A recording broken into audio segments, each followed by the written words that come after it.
I am Brian Champion, the Political Science and World Politics Librarian and coordinator of the library lectures. We welcome students, colleagues, and invited guests here today to our House of Learning lecture with Professor Gary Bryner from the Department of Political Science. His address is entitled Ecology and Theology, Christian Perspectives on Environmental Stewardship. The library sponsors two main lectures and lecture series: the House of Learning lectures and the Alice Louise Reynolds Women in Scholarship lecture. Through these lectures, the library brings together scholars and students to engage in a civil discussion of ideas, and in so doing, the library contributes to building a learned community which fosters the faithful life of the mind. The House of Learning lecture series title is taken from the 88th section of the Doctrine and Covenants, verse 119, where the Lord instructs the saints to prepare every needful thing, even a house of learning. Because the library is the campus repository for the literature of all academic disciplines and scholarship, the library is well positioned to be considered BYU's House of Learning. The Harold B. Lee Library takes seriously its campus role as the intellectual heart of inquiry and knowledge, and is honored to provide this House of Learning lecture today. Now about today's speaker. Professor Bryner is a highly accomplished scholar in the fields of political science and public policy. He earned bachelor's and master's degrees in economics from the University of Utah, a PhD in political science from Cornell, and a JD at the BYU Law School. A professor in the political science department at BYU since 1982, Professor Bryner is well respected in his field of environmental public policy and has published books and articles on environmental governance, coal bed methane development in Wyoming, water policy in the West, and control of greenhouse gas emissions. In addition to his scholarship, Professor Bryner is a role model for young minds, encouraging thoughtful inquiry, reasoned conclusions, and lifelong discipleship. In 2004, he was named Professor of the Year by the BYU chapter of Pi Sigma Alpha, the National Political Science Honor Society. It is a pleasure to welcome today a friend and colleague, Professor Gary Bryner.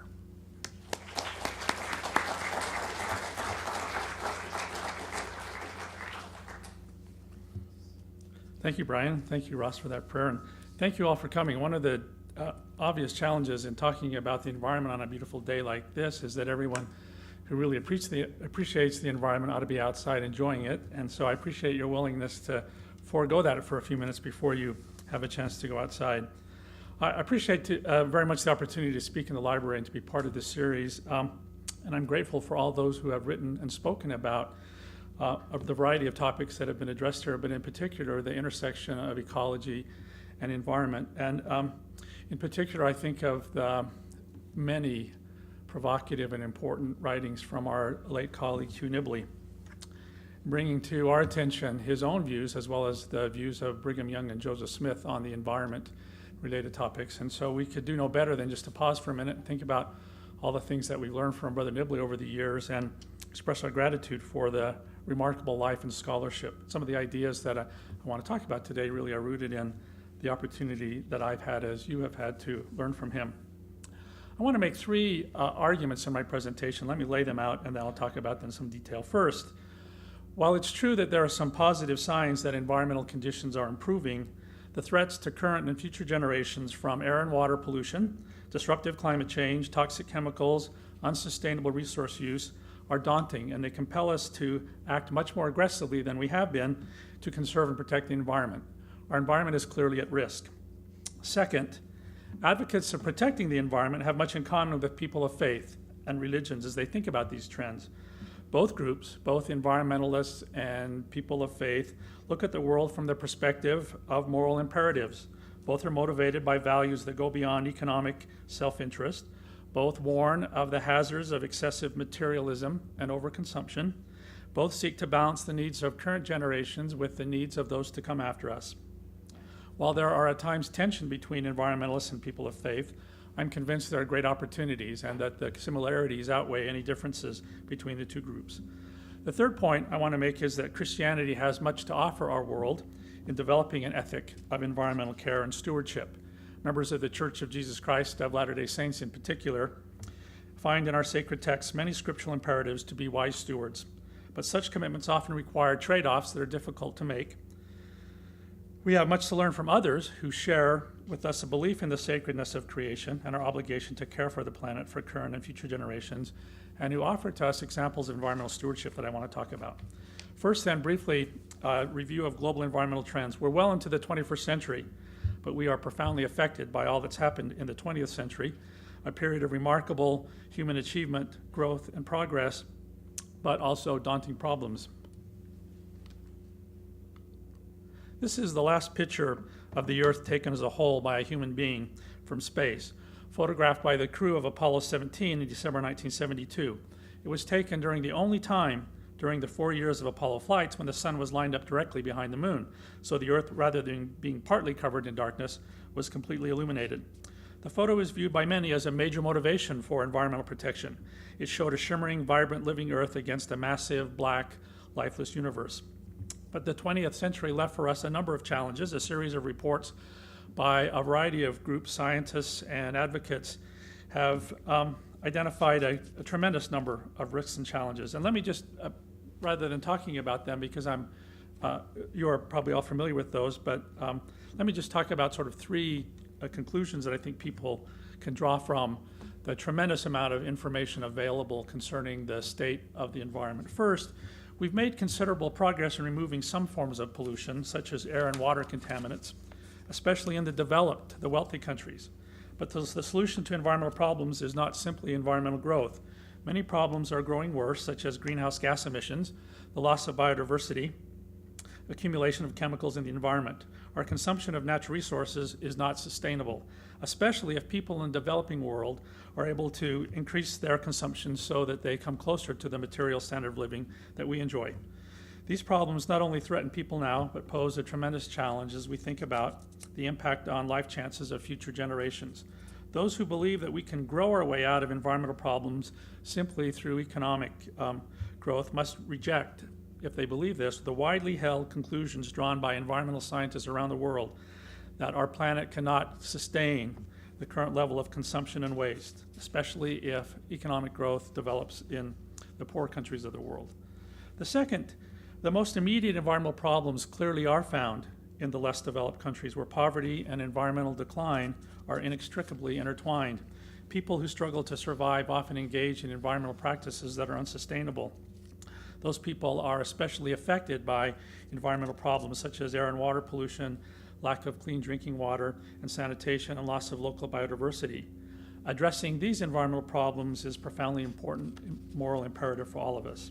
The third point, in the past, the public has often been alarmed about environmental problems, even more so than scientists. There are examples of how the public has been concerned about fears that scientists often dismiss, but today we see the opposite happening.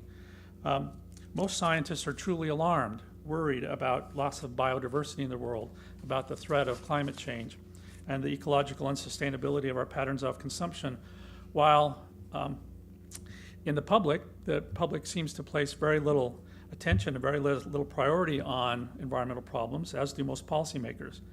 In the case of climate change, for example, there are tremendous uncertainties and unknowns about the causes and consequences of disruptive climate change that clearly scare and frighten many scientists, the leading scientists, but yet those sorts of concerns haven't carried over to the public. A quote about 10 years ago from more than 1,000 of the world's leading scientists summarizes the situation. As you read this, human beings in the natural world are set on a collision course. If not checked, many of our current practices put at serious risk the future that we wish for human society in the plant and animal kingdoms, and may so alter the living world that it will be unable to sustain life in the manner that we know. Again, we could spend a lot of time talking about that, but I want to shift to talking about theology and ecology. Advocates of protecting and preserving the environment have much in common with people of faith as they respond to the kinds of trends that these scientists outlined. Ecology and theology can be mutually reinforcing, but there are some challenges that both environmentalists and people of faith face. For example, environmental analyses are often are clearly rooted in science, as are the remedies for improving sustainability. But they also have deep roots in ethical and even spiritual commitments on the part of many environmentalists. Some environmentalists, such as proponents of deep ecology, argue for a transformative view of life rooted in environmental values. Others are motivated by a fundamental commitment to preserve the earth for our future generations, to ensure that these resources are sustainable for those to come. Religious traditions hold great moral authority and are deeply influential in shaping the worldview of their adherents, motivating them to live their lives in ways consistent with the worldviews, and are effective in generating social capital, a sense of community that are so important in collective problems. They have a long history of criticizing materialism and excessive consumption, promoting social justice. We typically think of religion as a conservative social force, protecting traditional values. There's also a tradition in religion that reflects a prophetic model of criticizing and challenging the existing order, calling on believers to flee Babylon and the corrupting practices of the world. Environmentalists are typically labeled as liberals because they often favor strong environmental intervention to protect the environmental values that they care about. Many of them see environmental problems as largely problems of injustice, where the burdens of pollution largely fall on those who are already poor or politically marginalized, and they support public policies to promote a more just distribution of benefits and burdens. A commitment to environmental justice and fairness is for many environmentalists the central value that motivates them. However, many environmentalists see liberalism's emphasis on individual autonomy and freedom as a barrier to the kind of shared responsibility and community-level caring for the environment that characterizes most conservation, and argue for a more community-based ideology that emphasizes the way in which we are interconnected to each other and to the land on which we are so dependent. Aldo Leopold, the great conservationist, sounds much like a communitarian when he called for a land ethic that champions our commitment to each other and to the other living things around us. But conserving ecosystems is inherently a conservative task, and protecting natural systems on which life depends is surely consistent with conservative values. It's hard to reconcile conservatism with an uncritical, optimistic belief that we can solve environmental problems not by changing our behavior, but by simply developing new technologies. If conservatives simply believe there are no serious environmental problems, then inaction in this area may be acceptable. But such a view is simply hard to imagine, giving overwhelming evidence of environmental degradation. So then let me just step back for and think about how ideological labels and rigid thinking are really not very helpful here. There are clearly elements of environmental protection that are conservative, but there are clearly liberal values about equality and justice that can also be pursued, and there's an opportunity for the two sides, I think, to work together. Protecting the environment is, for environmentalists and for people of faith, a moral imperative and economically prudent action, given the importance of the environment for our economic activity, and as a commitment to protect the earth for those who come after us. It's true there are some important tensions between environmentalists and people of faith. Some environmentalists, for example, believe that women have been denied true equality and that some religions have been at the root of this inequality. Given that women play a critical role in population growth, education, health, nutrition, and family well-being, a belief in some religions that marginalize women would make it difficult to see religions playing a positive role in pursuing environmental protection. These two groups may differ over the place of humanity in the natural order. Some deep ecologists champion the rights of all forms of life to live, do not give humans any privileged status, for example. Other environmentalists may recognize a special role for humans, but call for heightened protection of other species that are more dependent. Some believers reject such views as inconsistent with divine nature. Despite the differences, however, environmentalists have much to gain from a science-spirit partnership in strengthening the case for protecting the environment and engaging people in making a serious commitment to changing environmentally destructive behavior. Believers have not made great inroads in challenging the materialism and consumption that dominate our lives and divert us from spiritual concerns. Protecting the environment can help increase the commitment to avoiding these practices that appear to be so challenging to a life of faith. Religious belief and democratic politics can be incompatible if religious commitments are dogmatic, narrow, and exclusionary, as we sometimes see in the world. Liberal secularists who oppose any public role for religion are similarly narrow in their politics. Religious-based arguments can be inclusive and democratic, as they have been in other progressive causes, such as the civil rights movement, women's suffrage, and the abolition of slavery. Prophetic religion based on deep moral convictions, can contribute to democratic discourse as it competes with other ideas in the public sphere, rather than seeking to impose religious values as fundamental religionists in some cases have tried to do. Let me just review then the arguments. The way in which we can bridge the ecological theological gap. Both sides, I think, are committed to these norms of justice, fairness, and their values. Both of them warn about the consequences of overconsumption. Both sides are deeply committed to the perpetuation of life and the obligation to succeeding generations. And both sides recognize the importance of a sense of community and working together. So that's the first sort of major point I want to make here, that I really think there's an opportunity for people of faith and environmentalists to see that their similarities are much greater than some significant differences that nevertheless divide them. And it's important to recognize that uniting environmentalism and faith is not something new. John Muir, founder of the Sierra Club, wrote a century ago of his experience in the wildlands of California. Perched like a fly on this Yosemite dome, I gaze and sketch and bask, humbly prostrate before the vast display of God's power, eager to offer self-denial and renunciation with eternal toil to learn any lesson in the divine manuscript. Well then, let me, in conclusion, turn to a discussion of Christian perspectives on environmental stewardship. First of all, members of the Church of Jesus Christ of Latter-day Saints, as I think we are probably all familiar, find much in the scriptures and in prophetic statements concerning the role of protecting the environment. First, the earth and all creation belong to God. They witness and reflect his power and love for humankind. The earth has a celestial future, and we have an opportunity to help renew and replenish it. Moses chapter 6, we read, all things are created and made to bear record of me, both things which are temporal and things which are spiritual, things which are in the heavens above and things which are on the earth. All things bear record of me. In section 50, that should be D and C, section I, I'm sorry.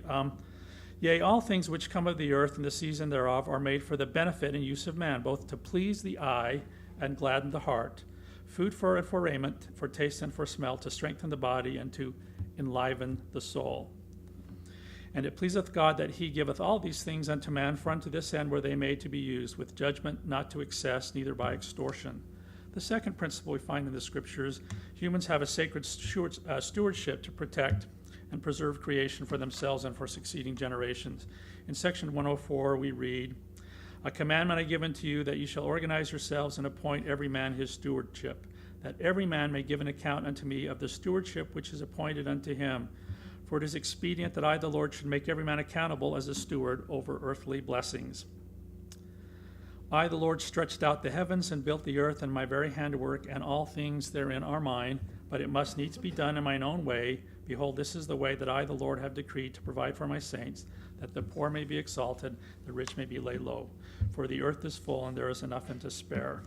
The third principle we find is that our use of resources should be guided by principles of equity, conservation, and minimal waste, consumption that meets our needs, and restraint in our consumption so that we can pursue spiritual values.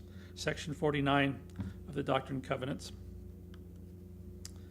The beasts of the field and fowls of the air, that which cometh of the earth, is ordained for the use of man for food and for raiment, that he might have an abundance. But it is not given that one man should possess that which is above another, wherefore the world lieth in sin.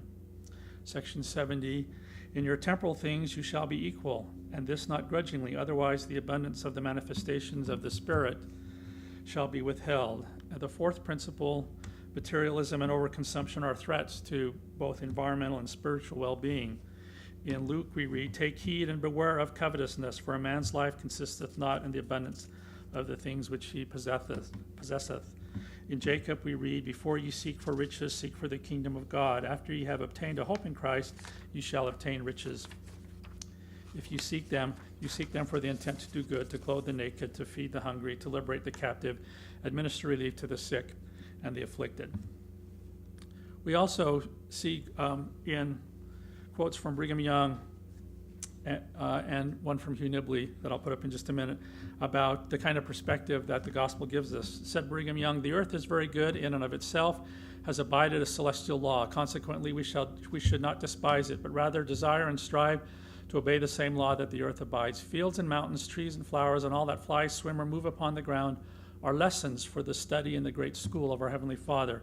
Then Brother Nibley said, a favorite theme of Brigham Young was that the dominion God gives man is designed to test him, to enable him to show to himself, his fellows, and all the heavens just how he would act if entrusted with God's own power. If he does not act in a godlike manner, he will never be entrusted with the creation of his own, worlds without end. What can we learn from the experience of others who, like us, are trying to embrace principles of the gospel or the Christian principles as they understand them, in trying to understand what our obligations are for the environment? For example, many religious groups are arguing that climate change is an issue of public morality and justice. This is a natural argument for people of faith to make, given their concern about the way in which materialism and excessive consumption threaten spiritual values, and how the destruction of the natural world is for them an affront to the Creator. Much like religious groups played a key role in framing civil rights as a profoundly moral issue, they're playing a similar role in making the case for the political, economic, and social changes that are required to reduce the threat of disruptive climate change. Some environmental and religious groups have already begun to form alliances in cleaning up streams and rivers, planting trees, advocating against overconsumption and materialism and other environmental problems. For example, Episcopalians in California have formed a campaign called the Regeneration Project to promote renewable energy by encouraging parishes to choose energy generated from renewable sources. The campaign has spread to several states, and the real impact of this campaign not comes just in moving towards renewable energy in houses of worship, but as members of these churches decide to promote energy efficiency and renewable energy in their own home.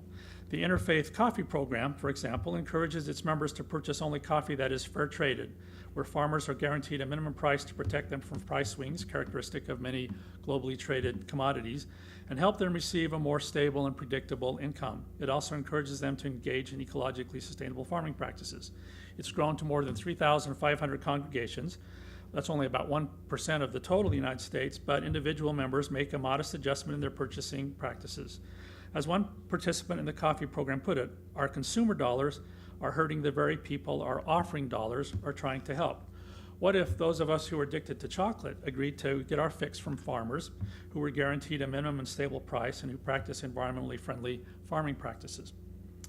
Another example, the Evangelical Environmental Network promotes conservation and environmental stewardship because of a belief that the natural world is God's creation and must be protected. It played a key role in blocking efforts in 1986 to weaken the Endangered Species Act, calling the act Noah's Ark of our day. And the most recent one, in February 2006, 86 leaders of the evangelical movement issued a public statement supporting strong policy actions to reduce the threat of climate change. Their statement made 4 arguments. First, human-induced climate change is real. The consequences of climate change will hit the poor the hardest. Third, Christian moral convictions demand our response to the climate change problem. And fourth, there's an urgent need to act now. Their moral conviction in their statements emphasized a loving God and all he created, being good stewards over the earth, protecting and caring for the most vulnerable above us. With the same love of God and neighbor that compels us to reach salvation through Jesus Christ, they wrote, protect unborn life, preserve the family and the sanctity of marriage, defend religious freedom and human dignity, and take the whole gospel to a hurting world, we resolve to come together with others of like mind to pray and to work and to stop global warming. It should be noted that the National Association of Evangelicals has not taken a stand as a whole on the issue of global climate change, as other leaders in the movement disagree with these 86 leaders and with the scientific bodies and scientific groups that they base their argument on, arguing instead, the other group, that human efforts to stop climate change are, quote, largely futile and would divert resources for more beneficial efforts. Finally, I want to close with statements from two scientists who are not of our faith, but who wrote a paper to chemists and engineers, trying to help them understand the environmental, the ecological, ethical, religious connection. They wrote, "Materialism and excessive consumption, overconsumption, have an environmental consequences, but also spiritual ones. Overconsumption represent both spiritual and environmental impacts of production, marketing, consumption, and disposal of goods and services that go well beyond basic needs, overwhelm the ability of ecosystems to absorb and disperse wastes and regenerate, have toxic effects on living organisms and extinguish some forms of life, inequitably share risks and benefits, consume resources that could be used by others, and consume non-renewable resources that are not available for future generations." They wrote, continuing, "Powerful forces contribute to overconsumption, politics and economics, and the emphasis on growth, engineering and technology, marketing and businesses. This is a dilemma for Christian politicians, engineers, and business executives, as well as voters, consumers, and families. To what extent do we want to contribute to overconsumption? Materialism represents self-indulgence and encourages divided loyalties between God and possessions, and distract us from the pursuit of God and His kingdom. This is not to argue against technology or to believe that we can somehow live and thrive without modern technology. To reject technology would cause profound harm and suffering. Through our understanding of Jesus Christ, we can be good stewards and manage the earth responsibly, and not just for our immediate short term. But technology is not our Savior. He is, and we rely on Him and not on technology. Technicism is the attempt to locate technical solutions to spiritual problems. Instead, we can seek designs that are spiritually uplifting, appeal to our spirit, and produce social benefits, be ecologically sustainable, can identify risks and reduce them, look out for the welfare of others, for all living things, help influence public policy and reconsider our lifestyle, live consistent with our principles of voluntary restraint and simplicity." As I think about this example of my colleagues who are not of our faith, but who take their ideas so seriously, I'm reminded of a statement that President Kimball made several years ago. I think it's probably now close to 30 years when he wrote this essay. He said, "The Lord has blessed us as a people with prosperity unequaled in times past. The resources that we have placed in our power are good and necessary to our work here on the earth. But I am afraid that many of us have been surfeited with flocks and herds and acres and barns and wealth and have begun to worship them as false gods, and they have power over us. Do we have more of these good things than our faith can stand? As the Lord Himself said in our day, they seek not the Lord to establish His righteousness, but every man walketh in his own way, after the image of his own God, whose image is the likeness of the world, and whose substance is that of an idol, which waxeth old and shall perish in Babylon, even Babylon the Great, which shall fall. It may seem a little difficult at first, but when a person begins to catch a vision of the true work, when he begins to see something of eternity in its true perspective, the blessings begin to far outweigh the cost of leaving the world behind." Thank you very much for coming. I'm looking forward to a chance now. I tried to talk as fast as I could so we would have time to talk, and I'm interested in hearing your comments and ideas and suggestions. Thank you.